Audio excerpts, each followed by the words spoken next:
Alright, hello everyone, my name is Serena. Okay, so my friends and I are huge suckers for the Game Show Network.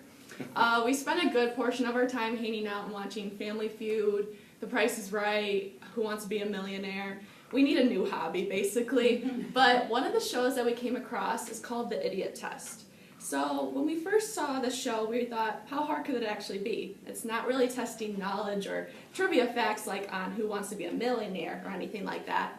But soon after we started trying to figure out some of these puzzles that were on the show, we found ourselves feeling like complete idiots because we couldn't solve the problems on time or even correctly at all.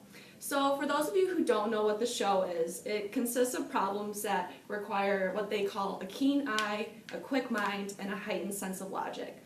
So I thought it'd be fun if we would try some of the problems that you would see on the show today. So the first paper, I want you to flip it over. There are two problems that you would see on the show, and you only have 15 seconds to complete them on your own. So it's not a lot of time. So ready, set, go.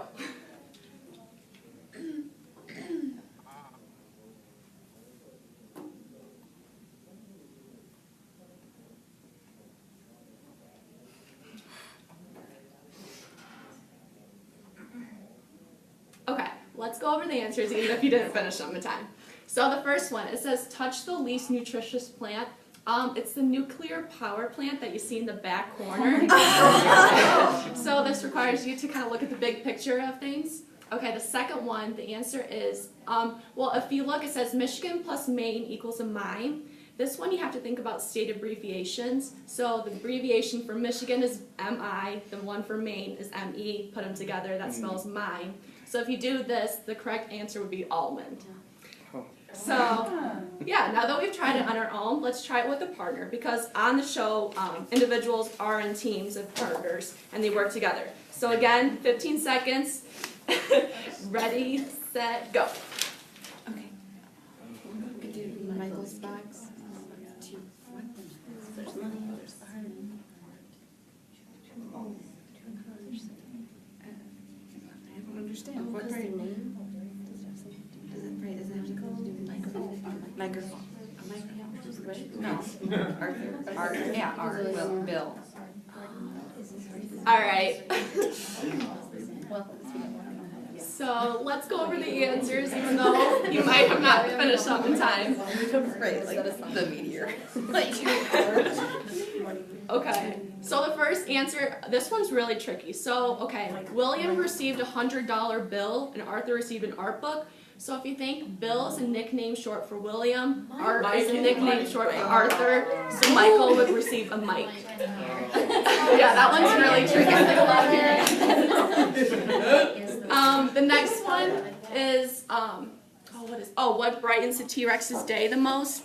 It's not the birthday cake or anything on that picnic table, it's the sun. That's the brightest.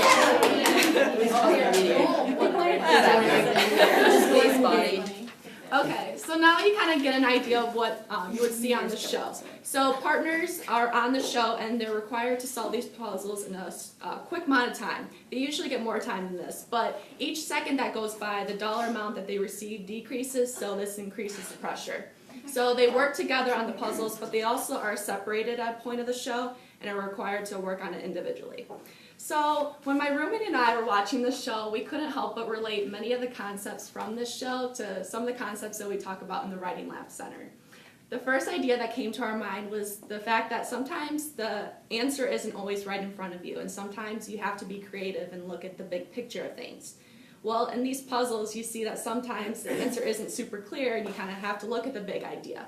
Well, in the Writing Lab Center, tutors have to look at not only the minor details of a learner's writing, which can be like grammar and sentence structures, we also have to look at the big picture, which can include a thesis development or whether they answer the prompt correctly or not.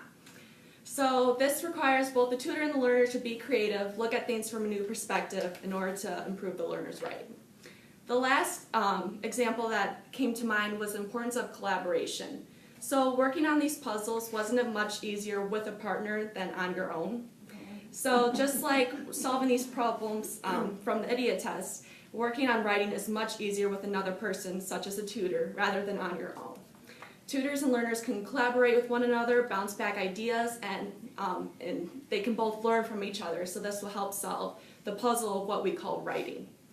So according to the idiot test, being an idiot means having a keen eye, a quick mind, heightened sense of logic, but it also means to be able to be creative and look at things from a new perspective, as well as be able to collaborate well with others to complete tasks efficiently. So I guess that means being an idiot isn't a bad thing after all. Thank you.